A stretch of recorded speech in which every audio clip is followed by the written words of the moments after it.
SK이터닉스 주주분들 반갑습니다.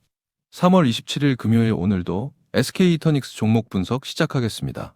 최근 코스피가 중동 사태로 하락하는 와중에 SK이터닉스는 일주일 만에 44% 급등하며 유가증권 시장 상승률 1위를 차지했습니다.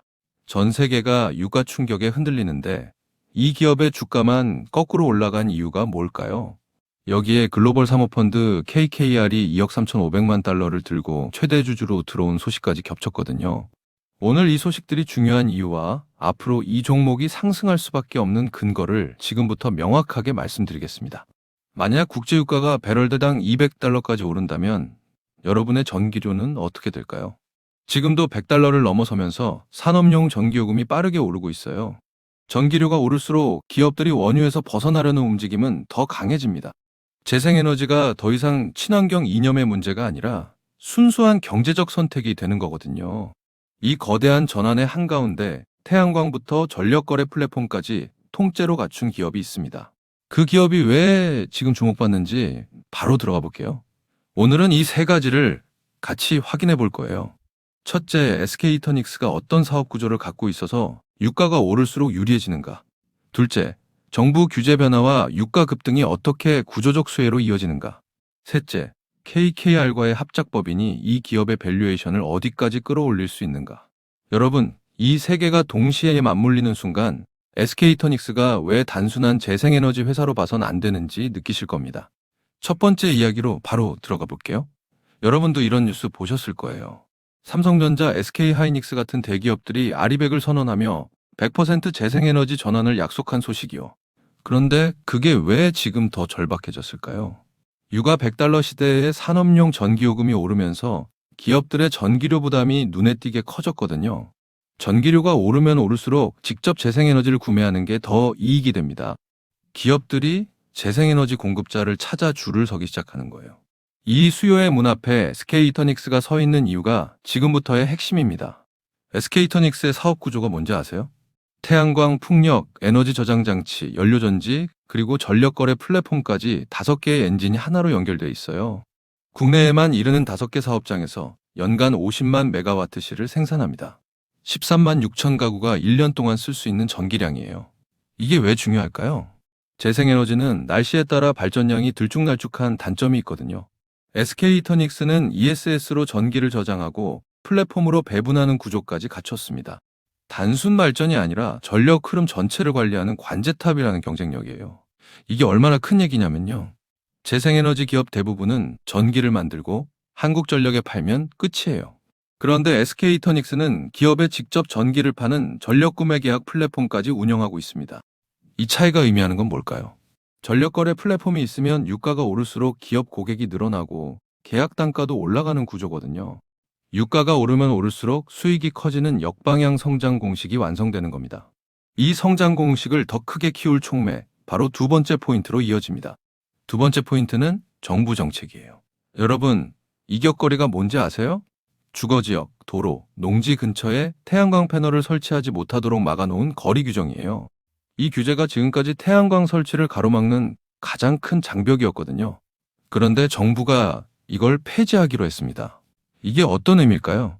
내년부터 국내 태양광 시장이 최대 6기가와트까지 지금의 2배 규모로 커질 것으로 전망됩니다. SK이터닉스의 태양광 발전 용량은 54메가와트로 이미 선두그룹이에요. 시장이 커질 때 가장 먼저 수혜를 누릴 기업이 선두 플레이어라는 건 당연한 이치거든요. 이 수혜 위에 또 하나의 거대한 촉매가 올라갑니다.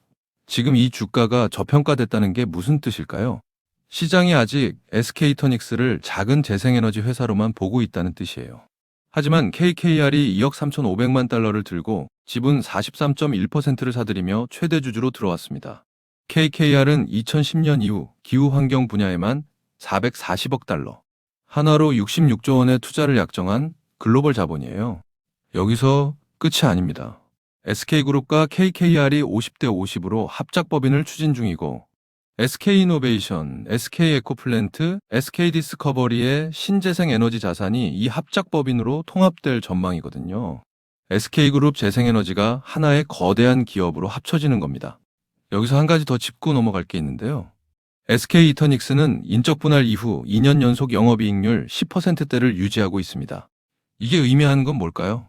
올해도 육상풍력 프로젝트 완료 등으로 매출 5,351억 원, 영업이익 680억 원을 낼 것으로 추정돼요. 유가가 오르고 전기료가 오를수록 이 수치는 더 빠르게 올라가는 구조입니다.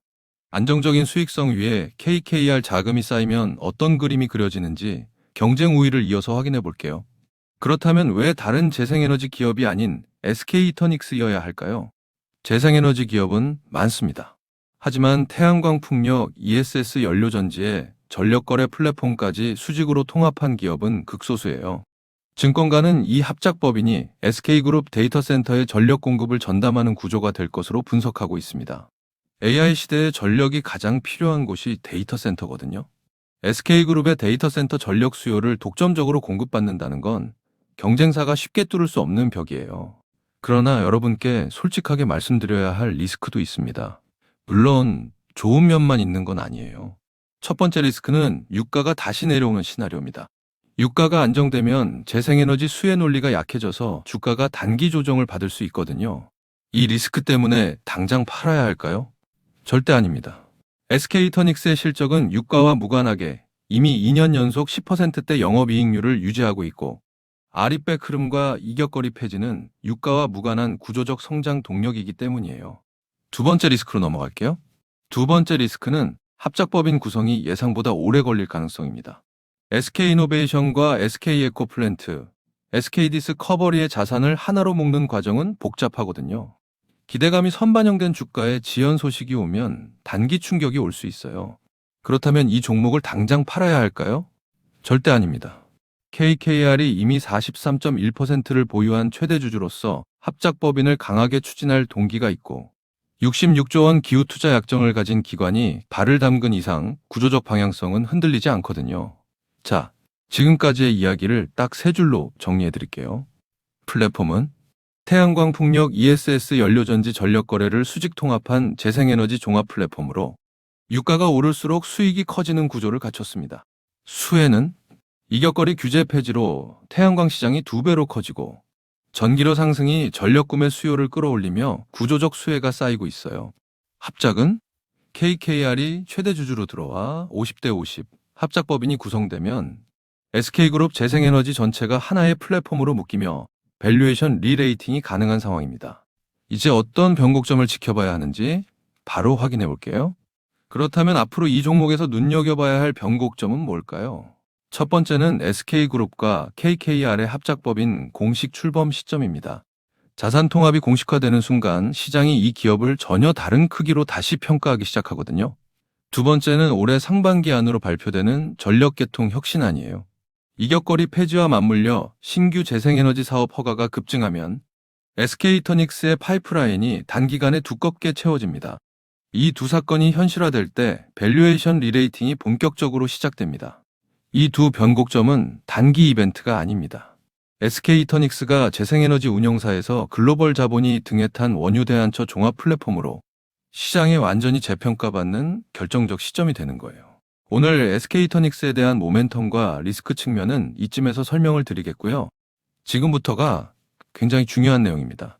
여러분, 제가 지금부터 여러분들이 어디서도 들을 수 없는 엄청난 이야기 하나만 드려볼게요. 최근 삼성전자, SK하이닉스 많이 오른 거 다들 알고 계시죠? 시총 1위 삼성전자는 단기간에 무려 4배가 올랐고, 20만 원 하던 SK하이닉스는 100만 원까지 무려 5배가 올랐습니다. 그런데 수많은 전문가들은 아직도 더 상승이 가능하다고 말합니다. 일단 많은 분들이 HBM 때문에 오른 거 아니야? 아직 더 오를 게 있어? 여기서 하나만 확실히 말씀드릴게요. 이 HBM 때문에 올랐다는 말, 반은 맞고 반은 틀렸습니다.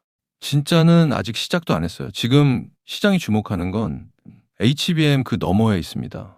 지금 삼성이 수조 원대 자금을 쏟아붓고 있는 기술, 아마 들어보셨을 겁니다.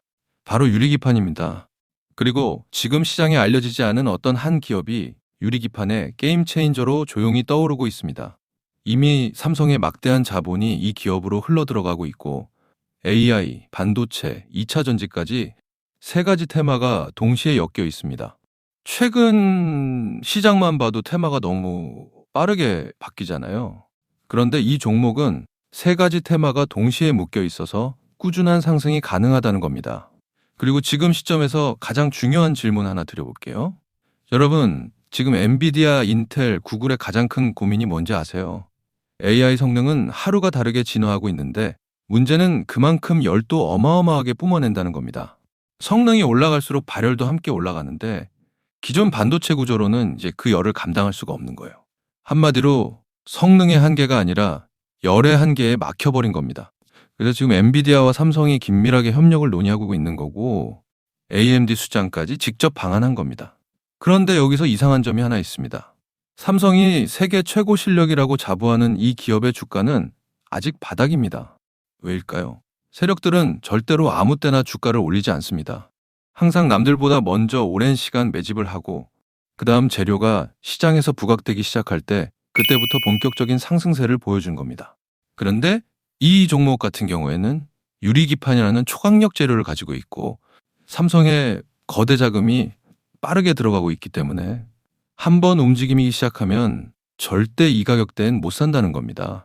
그리고 소름 돋는 게 하나 더 있습니다. 제가 작년에 추천드렸던 원익홀딩스 기억하시죠? 똑같이 바닥권에서 횡보하며 장기 매집이 시작됐고 거래량이 본격적으로 튀어오르기 시작하더니 무려 8배 넘는 상승이 나왔습니다. 그런데 이 종목도 보면 어떻습니까? 바닥권에서 횡보하며 오랜 시간 매집이 진행됐고 거래량이 중간중간 강하게 튀어올랐습니다. 그렇다는 건 이 종목도 원익홀딩스만큼 상승이 나올 수 있다는 의미이고 거래량 볼륨이 원익홀딩스보다 더 크기 때문에 그 이상의 상승이 나올 수밖에 없다는 겁니다. 그리고 수급도 한번 보세요. 외국인과 기관들은 쉬지 않고 매수하고 있는데 개인들만 매도하고 있습니다. 전형적인 메이저 세력의 수급 패턴입니다. 게다가 최근 들어 기관들과 외국인들의 매수세가 점점 강해지고 있기 때문에 머지않아 본격적인 상승이 시작될 겁니다. 그래서 지금 시간이 얼마 남지 않은 만큼 정말 많은 고민 끝에 세력 매집주를 구독자분들께 100% 무료로 공개를 해드릴 거니까요. 대신 여러분들은 구독과 좋아요는 꼭 눌러주시고 지금 화면에 제 개인 번호 잠시 보이시죠? 여기 있는 번호로 매집이라고 2글자 남겨주시면 제가 직접 보내드리겠습니다. 지금까지 제가 추천드린 종목들 다들 기억하시죠? 원익홀딩스 8배. 이 수익을 가져가신 분들의 공통점이 딱 하나 있습니다. 먼저 알았다는 겁니다. 오늘 소개드리는 이 종목도 마찬가지예요. 차트는 이미 신호를 보내고 있고 외국인과 기관은 조용히 담고 있습니다. 이 기회를 놓치는 순간 지금 이 가격은 다시 오지 않습니다. 종목명과 목표가 그리고 매수 전략까지 정리된 자료를 저희 구독자분들께 바로 보내드릴 거니까요. 마지막으로 구독과 좋아요 이 2가지만 눌러주시고 상단에 제 개인 번호로 매집이라고 2글자 남겨주시면 제가 직접 보내드리도록 하겠습니다. 투자에서 수익의 차이는 결국 기회를 알아봤을 때 시도했느냐, 그냥 지나쳤느냐에서 갈립니다. 그러니까 저희 구독자분들은 이 기회 절대 놓치지 마시길 바라겠고요. 오늘 영상은 이쯤에서 마무리하고 저는 다음에 더 좋은 분석으로 다시 찾아뵙겠습니다. 감사합니다.